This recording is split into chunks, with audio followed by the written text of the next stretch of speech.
कहानियां नई नई सीख देती है।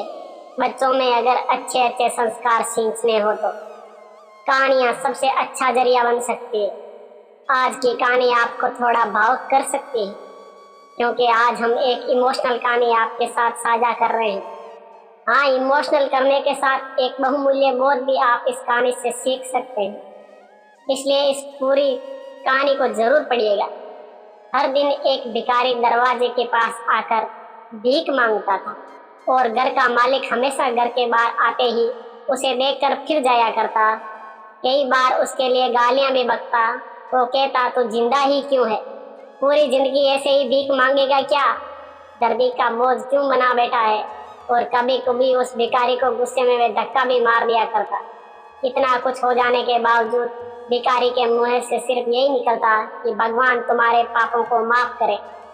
एक बार सेठ को धंधे में बड़ा नुकसान होने की खबर मिली। सेठ बहुत परेशान था कि तभी उसके दरवाजे पर वही भिखारी आया। गुस्से में अपना आपा खोते हुए सेठ ने उस भिखारी को पत्थर दे मारा। पत्थर लगने के कारण भिखारी का सर फूट गया और उसके सर से खून बहने लगा। फिर भी दर्द से कहराते हुए भिखारी ने इतना ही कहा, भगवान तुम्हारे पापों को माफ करे। भिखारी वहां से चला गया। सेठ सोच में पड़ गया। भिखारी को पत्थर मारा, फिर भी सिर्फ उसने प्रार्थना की। सेठ का गुस्सा शांत हुआ। सेठ का मन शांत हुआ। भिखारी का रहस्य जानने के लिए सेठ ने भिखारी का पीछा करना शुरू कर दिया।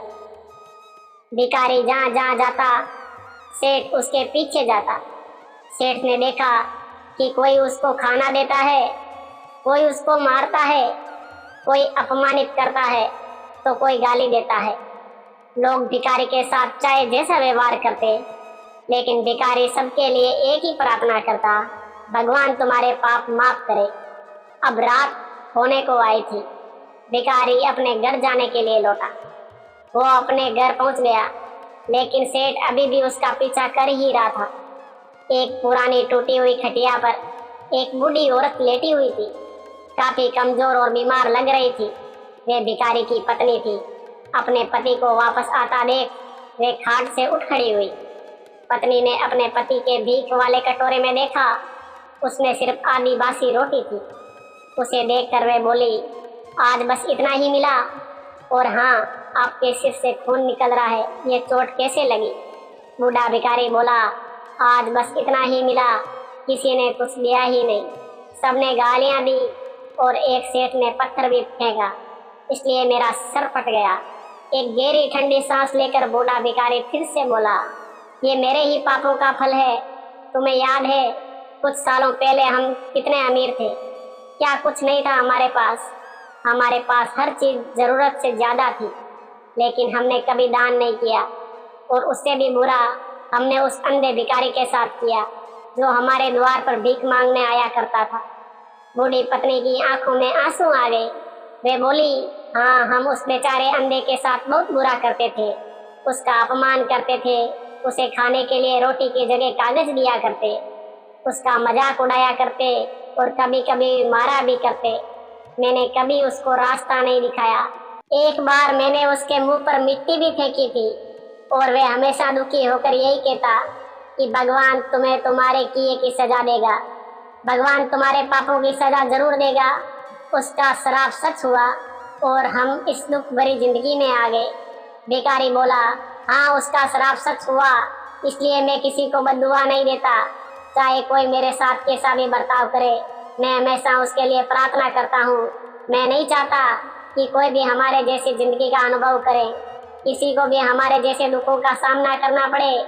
वो नहीं जानते कि वे कितना बड़ा पाप कर रहे हैं, इसलिए अनजाने में हुए पाप की ऐसी सजा किसी को भी मिले मैं नहीं चाहता।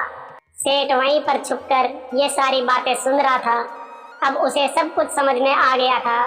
भिखारी और उसकी पत्नी ने वे आधी रोटी मिल बांट कर खाई और भगवान को धन्यवाद बोलकर सो गए। अगले दिन भिखारी फिर से भीख मांगने गया। सेठ के घर के पास जाते हैं। सेठ ने पहले से गर्म रोटी उसके लिए निकाल कर रखी थी।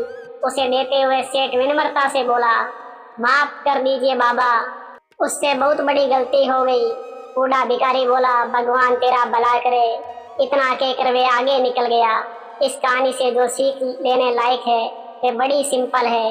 ये आदमी चाहे किसी के बारे में बुरा कहे या भला करे, लेकिन भगवान सिर्फ कर्म के हिसाब से उसको फल देता है।